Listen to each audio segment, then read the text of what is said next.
សួស្តីបងប្អូនដែលមានបំណងចង់បានរថយន្ត Starrex ទាំងអស់គ្នាបាទថ្ងៃនេះខ្ញុំនាំបងប្អូនមកមើល Starrex 08ពាក់កណ្ដាល full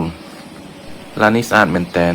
ម្ចាស់ដើមគាត់តម្លាក់កុងតឺន័រមកប្រើទឹកបានមួយឆ្នាំហើយបងប្អូនឥឡូវគាត់វាយចេញសម្រាប់បងប្អូនដែលចាប់អារម្មណ៍អាចមកមើលឡាននៅទីតាំងរបស់ខ្ញុំបានបាទ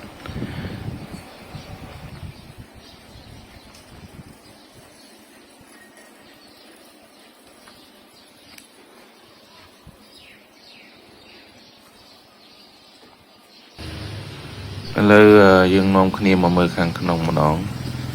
បែកពូកហើយខាងនេះតាប់ឡូបាទស្អាត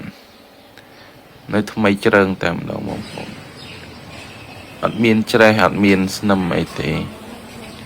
អានេះក៏អីក្រោយ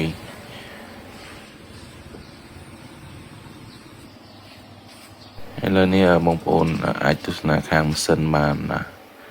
ចំពោះខាងម៉ាស៊ីនវិញគឺស្អាតបងប្អូនហាប់ណែនល្អណាស់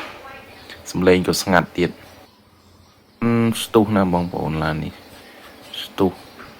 ល្អសម្រាប់បងប្អូនដែលមានចំណាប់អារម្មណ៍ចង់មើលឡានចង់សាកសួរព័ត៌មានអាចតាក់ទងលេខទូរស័ព្ទនិង Telegram ខាងលើបានបាទ